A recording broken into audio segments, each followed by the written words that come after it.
Hey, welcome to another episode of Busboy Millionaire. It's Sunday afternoon, and this is going to be a master class in real estate roadblocks. Yeah, I don't know if it's a master class, but it's going to be close.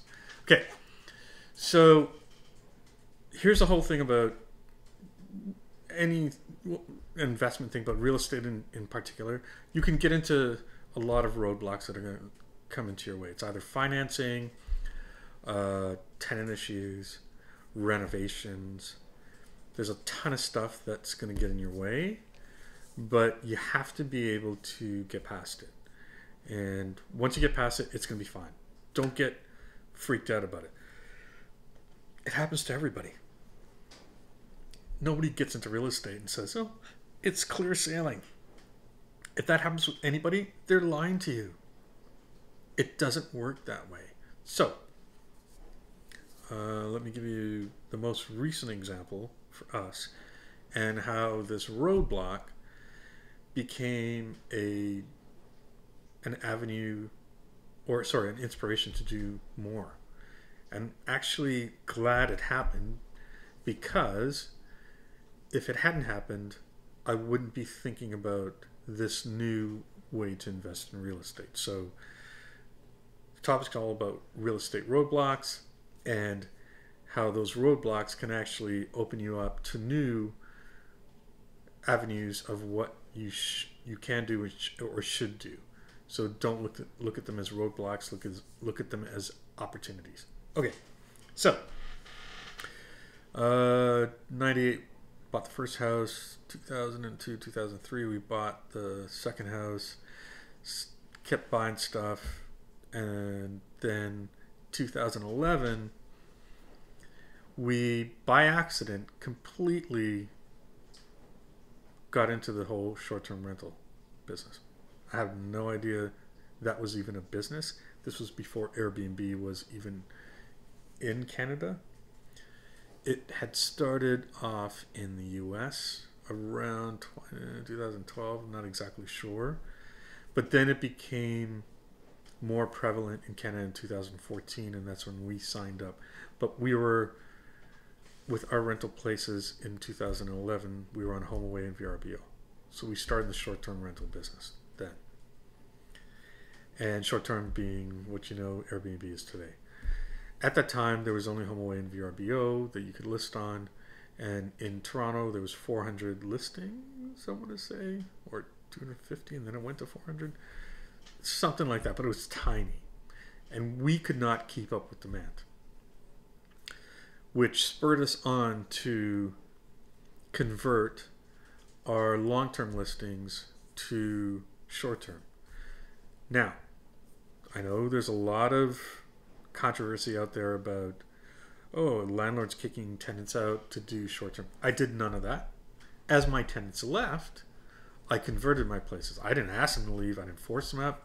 They moved on their own accord, and I converted our places to short-term. So fast forward to today, 2020, it's February. Bylaws have been put in place. It's taken them a couple years to figure it out. But now my properties are not going to qualify for the new bylaws, so I won't be able to go short-term after the summer, I think, by the time they get everything sorted out. Which, call it what you want. You could have your point of view on it. My point of view is the city is saying that we, landlords like us that are doing short-term, are what's causing the crunch in affordable housing. Yeah, that's bullshit. When I was a regular landlord, before I was doing short-term, there were still lineups. And there was a problem with affordable housing back then. And there's still going to be a problem with affordable housing now, even after all of our units go back online as long-term. That being said, you can agree or disagree. Shoot me a comment, but I will adamantly defend my choice as a landlord to do whatever I want with my property.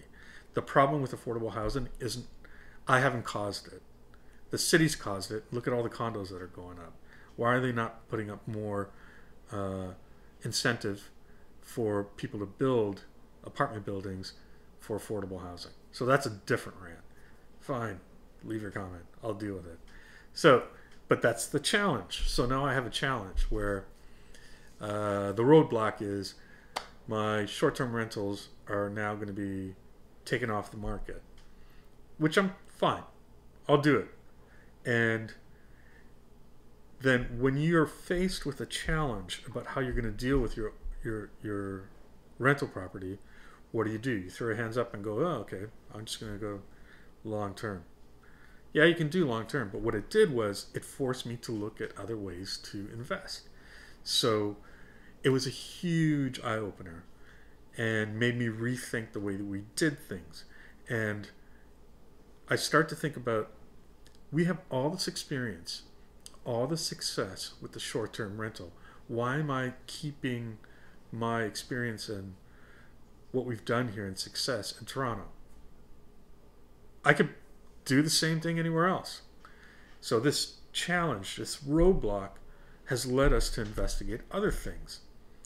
And I'm so glad it happened, because now it's opened my mind and eyes to this whole other world of what's called rental arbitrage. So now in the last couple of weeks, we've been investigating other things, other countries. And now I've spent the last 2 weeks, I'm on the phone, I'm talking to people, I'm making deals in Costa Rica, Honduras, maybe Panama, even down in South Florida. And people are responding. They're responding. And I'm talking to my friends about doing this sort of thing, and they're responding too. They're going, hey, I want to get in on this, and let's go find some investments down south where we're not going to be dictated by government that is forcing us to do something because they are blaming us for a problem. It's not, I'm not the problem. You have to fix what you're doing. So look at real estate challenges, whatever roadblocks come up, as opportunities. You're going to get mad at first. Yeah, get mad. But then you go, okay, how do I work around this? And that could lead to other opportunities. And that's what it's done for us. And I'm so glad it did, because it actually, also the price of real estate in Toronto was so prohibitive now that even if this wasn't a problem, I theoretically would be hard for me to go and buy more stuff here. And to expand our portfolio in Toronto. I could go outside of Toronto, but still the returns not as high. But the returns down south, where I'm repeating the formula that I have here, is probably a better return on investment. This whole idea of rental arbitrage, excuse me, is so transferable. There are guys that have made millions on this, and you're just doing the same thing. It's not that hard. It's just you're taking a formula, you're going to a different city, and you're repeating it. You get your people on the ground, you do the same thing over and over again, and it's scalable. So don't let challenges get in your way of what you think you can do. They're always opportunities. Sorry, look at them as opportunities to learn something. I would never have learned this whole arbitrage thing. I would never have investigated it. I might have, when I say never, I might have, later on, but I was never so motivated. I was so motivated because I had to figure out a way to get around this obstacle. And that's how you have to think about obstacles. It's like, get mad, like I said, but then figure out a way of getting around it and looking at different ways. And I'm so glad it happened. I wouldn't trade this experience for anything, because it taught me so much. And I think a lot of people can learn from the challenges that are put in front of them, and you're going to get lots of them. If this isn't the first one, I'm sure when I get down to Honduras or Costa Rica or wherever else, there's going to be some more challenges, but it's made me think harder about how I look at these challenges and look at them as opportunities. Okay? Good. Busboy up. Oh, it's Busboy Millionaire. Sorry. Bye.